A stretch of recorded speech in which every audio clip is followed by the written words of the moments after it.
जी या NEET. Exam से पहले के दिन सिर्फ इंतजार करने के लिए नहीं होते, ये आपकी पूरी रेडियो के सफर का सबसे जरूरी फेज होते हैं। ये वो टाइम है जब आपकी सारी मेहनत, पढ़ाई के अनगिनत घंटे और लगन एक साथ रंग लाते हैं। ये नए मुश्किल टॉपिक्स को शुरू से सीखने के बारे में नहीं है, बल्कि ये उस चीज को और अच्छा करने के बारे में है जो आप पहले से जानते हैं। अपने कॉन्सेप्ट्स को पक्का करने और प्रेशर में बेस्ट परफॉर्म करने के लिए जरूरी मेंटल स्टेमिना बनाने के बारे में है। इसे एक धावक की तरह समझो जो रेस के आखिरी कुछ मीटर में है। यहीं पर हर एक फोकस्ड एनर्जी का हिसाब होता है। आप इन आखिरी कुछ दिनों का कैसे इस्तेमाल करते हैं, ये आपके रैंक और एग्जाम के दिन आपके कॉन्फिडेंस पर बहुत असर डाल सकता है, जिससे महीनों की रेडी एक सक्सेसफुल रिजल्ट में बदल सकती है। बहुत से स्टूडेंट्स को एग्जाम की डेट पास आने पर बहुत रिमेंबर पैनिक होता है।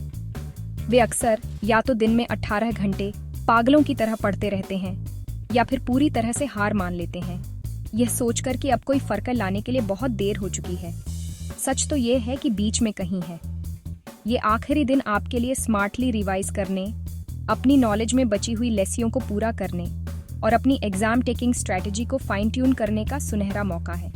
ये कंसोलिडेशन का समय है, नई चीजें एक्सप्लोर करने का नहीं। आपका मेन गोल अपनी स्ट्रेंथ को मजबूत करना और उन टॉपिक्स में पूरा कॉन्फिडेंस हासिल करना होना चाहिए जिन पर आपने पहले से मास्टरी कर ली है, यह पक्का करते हुए कि आप उन क्वेश्चनों को जल्दी और सही तरीके से हल कर सकें। इस पीरियड का साइकोलॉजिकल पहलू एकेडमिक पहलू जितना ही जरूरी है। इन आखिरी दिनों में आपकी माइंडसेट आपके परफॉर्मेंस पर सीधा असर डालेगी। अपनी रेडी पर विश्वास करना और पॉजिटिव नजरिया बनाए रखना लेसाल कर सकता है। हर एक घंटा जो आप स्ट्रक्चर्ड रिवीजन में बिताते हैं, वह कॉन्फिडेंस की एक लेयर बनाता है जो एग्जामिनेशन हॉल में एंग्जाइटी के खिलाफ आपकी ढाल बनेगी। उस लंबे सफर को याद रखो जो आपने तय किया है, जो सैक्रिफाइसेस आपने किए हैं और जिन सपनों का आप पीछा कर रहे हैं। यह समय है उस सारी मोटिवेशन को एक शांत, संयमित और स्ट्रैटेजिक आखिरी पुश में बदलने का, फिनिश लाइन की तरफ। हर छोटा पॉजिटिव एक्शन जो आप अभी लेते हैं, वह एक बड़ी जीत में कंट्रीब्यूट करता है। इस फेज को एक मास्टरपीस पर आखिरी पॉलिश की तरह समझो, जिसे आप सालों से बना रहे हैं। आपने पहले ही फाउंडेशन और स्ट्रक्चर बना लिया है। अब चमकाने वाली फिनिशिंग टच देने का समय है।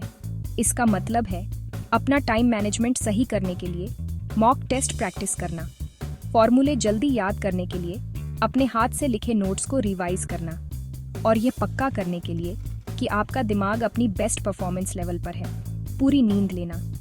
ये स्मार्ट काम करने के बारे में है, सिर्फ हार्ड काम करने के बारे में नहीं। इन आखिरी कुछ दिनों को एक क्लियर प्लान और शांत दिमाग के साथ अप्रोच करके आप सिर्फ एक एग्जाम की रेडी नहीं कर रहे हैं, आप सक्सेसफुल होने और अपनी अथक मेहनत का पूरा फायदा उठाने की रेडी कर रहे हैं। एग्जाम की रेडी के आखिरी दिनों में एक अच्छा डेली टाइम टेबल आपका सबसे पावरफुल वेपन है। एक प्लान के बिना आप ऐसे ही भटकने का रिस्क लेते हैं, कम जरूरी कामों पर कीमती समय बर्बाद करते हैं या सिलेबस के बड़े वॉल्यूम से परेशान महसूस करते हैं। आपका टाइम टेबल रियलिस्टिक और बैलेंस्ड होना चाहिए, न कि एक ऐसा एम्बिशियस शेड्यूल जिससे आप बर्नआउट हो जाएं।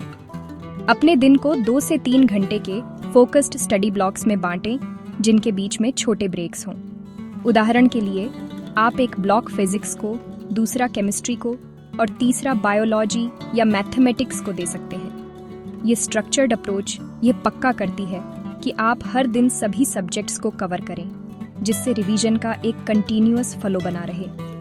अपना डेली प्लान बनाते समय हर स्टडी ब्लॉक के लिए स्पेसिफिक गोल्स तय करें। केमिस्ट्री रिवाइज करें लिखने के बजाय, जो रिमेंबर स्पेसिफिक बने। नोट्स से केमिकल बॉन्डिंग रिवाइज करें और 20 पिछले साल के सवाल हल करें। यह क्लैरिटी आपको डायरेक्शन देती है और जब आप हर टास्क को टिक करते हैं तो आपको अचीवमेंट का एहसास होता है।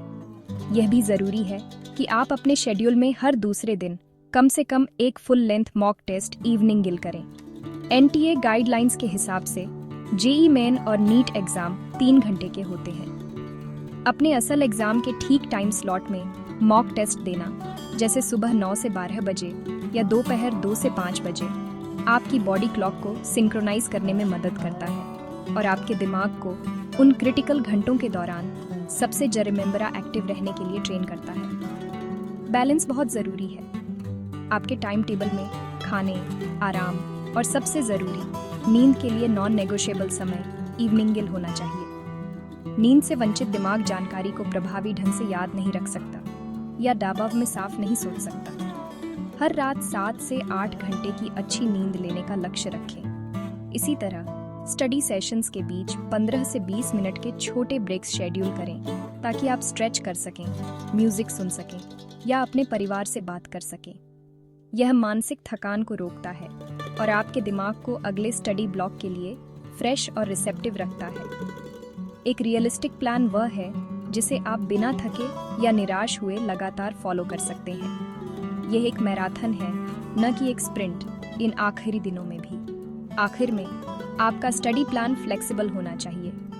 ऐसे दिन हो सकते हैं जब किसी खास टॉपिक में उम्मीद से रिमेंबरा समय लग जाए या आप मानसिक रूप से थका हुआ महसूस करें। बहुत कठोर न बने। प्लान का मकसद आपको गाइड करना है, आपको गुलाम बनाना नहीं। अगर आपको किसी मुश्किल चैप्टर के लिए एक अतिरिक्त घंटे की ज़रूरत है तो दिन के बाकी शेड्यूल को एडजस्ट करें। लक्ष्य प्रभावी रिवीजन है, न कि सिर्फ अंधाधुंध टाइम टेबल का पालन करना। अपने शरीर और दिमाग की सुनें। अगर आप थका हुआ महसूस करते हैं तो थोड़ी देर झपकी लें। प्लानिंग के लिए यह इंटेलिजेंट और अडेप्टिव अप्रोच ये पक्का करेगी कि आप रेडी के इस आखिरी इंटेंसिव फेज के दौरान प्रोडक्टिव और पॉजिटिव रहें। एग्जाम से पहले के आखिरी हफ्ते में पूरे सिलेबस को एक ही तरह से रिवाइज करने की कोशिश करना नामुमकिन और बेवकूफ़ी भरा है। इफेक्टदार रिवीजन की कुंजी है स्ट्रैटेजिक प्रायोरिटाइजेशन। आपको अपनी एनर्जी हाई यील्ड टॉपिक्स पर लगानी होगी। वे चैप्टर्स और कॉन्सेप्ट्स जिनका जेईई और नीट एग्जाम्स में हिस्टोरिकली रिमेंबरा वेटेज रहा है। फिजिक्स के लिए मॉडर्न फिजिक्स, थर्मोडायनामिक्स, ऑप्टिक्स और इलेक्ट्रोडायनामिक्स जैसे चैप्टर्स लगातार ज़रूरी होते हैं। केमिस्ट्री में chemical bonding, P block elements, coordination compounds और ज़रूरी ऑर्गेनिक रिएक्शन मैकेनिज्म अक्सर क्वेश्चनों का बड़ा हिस्सा बनाते हैं। नीट में बायोलॉजी के लिए जेनेटिक्स, ह्यूमन फिजियोलॉजी और इकोलॉजी ज़रूरी हैं। जेईई में मैथ्स के लिए कैलकुलस, वेक्टर्स और 3 डायमेंशनल ज्योमेट्री और कॉनिक सेक्शंस पर फोकस करें। आपका रिवीजन एक 3 स्तरीय प्रायोरिटी सिस्टम पर आधारित होना चाहिए। पहली प्रायोरिटी उन टॉपिक्स को दी जानी चाहिए जो ज़रूरी भी हैं और आपकी पर्सनल स्ट्रेंथ भी हैं। इन्हें रिवाइज करने से आपको मार्क्स की गारंटी मिलेगी और आपका कॉन्फिडेंस बढ़ेगा। दूसरी प्रायोरिटी हाई वेटेज टॉपिक्स को मिलनी चाहिए जहां आप मॉडरेटली कॉन्फिडेंट महसूस करते हैं लेकिन थोड़ी और प्रैक्टिस की ज़रूरत है। इन एरियाज को मजबूत करने के लिए अपने समय का एक बड़ा हिस्सा दें। तीसरी और सबसे कम प्रायोरिटी उन टॉपिक्स को मिलनी चाहिए जो आपके लिए मुश्किल भी हैं और उनका वेटेज भी कम है। इन आखिरी दिनों में जो आप जानते हैं उसे परफेक्ट करना रिमेंबरा अच्छा है, बजाय इसके कि आप कम रिटर्न के लिए किसी नए मुश्किल कॉन्सेप्ट से जूझें। सब्जेक्ट वाइज प्रायोरिटाइजेशन के अलावा फॉर्मूला हैवी और फैक्ट बेस्ड चैप्टर्स पर फोकस करें। जैसे इनऑर्गेनिक केमिस्ट्री में पी ब्लॉक और डी ब्लॉक एलिमेंट्स के फैक्ट्स और ट्रेंड्स प्योर मेमोरी बेस्ड सवाल होते हैं जो अगर अच्छे से रिवाइज किए जाएं तो आपको आसान मार्क्स दिला सकते हैं। इसी तरह फिजिक्स के सभी फॉर्मूले आपकी उंगलियों पर होने चाहिए। हर सब्जेक्ट के लिए एक फॉर्मूला शीट या शॉर्ट नोट्स बनाएं और उन्हें रोज रिवाइज करें। यह रेपिटेटिव रिकॉल मेथड इन ज़रूरी डिटेल्स को आपकी मेमोरी में डीपी तक बिठाने में मदद करता है, जिससे वे एग्जाम के दौरान तुरंत एक्सेसिबल हो जाते हैं। इन दिखने में छोटी डिटेल्स की शक्ति को कम मत आंको। वे अक्सर सही और गलत जवाब के बीच फैसला करती हैं। आखिर में अपनी लेसजोरियों को पहचानने के लिए हाल के मॉक टेस्ट्स में अपने परफॉर्मेंस का एनालिसिस करें। क्या आप लगातार किसी खास तरह की प्रॉब्लम में रॉन्गियां कर रहे हैं, जैसे फिजिकल केमिस्ट्री के न्यूमेरिकल्स या रोटेशनल मोशन के सवाल? आपका मॉक टेस्ट एनालिसिस एक पर्सनल गाइड है कि आपको सबसे ज़रूरी क्या रिवाइज करना है। इन पहचानी गई लेसजोरियों के लिए स्पेसिफिक रिवीजन सेशंस डेडिकेट करें। कॉन्सेप्ट पर वापस जाएं, कुछ गाइडेड एग्जाम्पल्स हल करें और फिर वैसे ही प्रॉब्लम्स को फिर से अटेम्प्ट करें। यह targeted approach randomly chapters revise करने से कहीं रिमेंबरा इफेक्टदार है। ये एक स्मार्ट स्ट्रैटेजिस्ट बनने के बारे में है, न कि सिर्फ एक हार्ड वर्कर। जी या नीट जैसे बड़े एग्जाम से पहले के आखिरी दिन एकेडमिक होने के साथ साथ एक मेंटल बैटल भी होते हैं। एग्जाम स्ट्रेस एक नेचुरल रिस्पॉन्स है, लेकिन इसे कंट्रोल से बाहर जाने देना आपकी परफॉर्मेंस को खराब कर सकता है। शांत रहने के सबसे इफेक्टदार तरीकों में से एक है माइंडफुलनेस और डीप ब्रीदिंग एक्सरसाइज करना। जब भी आपको एंग्जाइटी महसूस हो तो कुछ मिनट के लिए आंखें बंद करें, अपनी सांस पर ध्यान दें और धीरे धीरे सांस अंदर लें और बाहर छोड़ें। ये सिंपल टेक्निक आपके हार्ट रेट को कम करने और आपके दिमाग को साफ करने में मदद करती है, जिससे आप शांत हो जाते हैं। डेली आना 10 से 15 मिनट मेडिटेशन के लिए देना आपकी मेंटल वेलबीइंग पर गहरा असर डाल सकता है। आपकी फिजिकल हेल्थ सीधे तौर पर आपकी मेंटल स्टेट से जुड़ी है। सही न्यूट्रिशन और हाइड्रेशन बहुत ज़रूरी है। जंक फूड और रिमेंबरा कैफीन से बचें, क्योंकि वे एंग्जाइटी बढ़ा सकते हैं और आपके स्लीप साइकिल को खराब कर सकते हैं। इसके बजाय सॉल्वे का बैलेंस्ड खाना खाएं और दिन भर खूब पानी पिएं। सबसे ज़रूरी बात, अपने स्लीप शेड्यूल को प्रोटेक्ट करें। एनटीए के एग्ज़ाम के दिन के लिए सख्त नियम हैं, जिनमें रिपोर्टिंग टाइम और गेट बंद होने का समय इवनिंगिल है, इसलिए अलर्ट रहने के लिए अच्छी नींद लेना ज़रूरी है। 7 से 8 घंटे की अच्छी नींद आपके दिमाग को रिमेंबरों को मजबूत करने और खुद को ठीक करने में मदद करती है।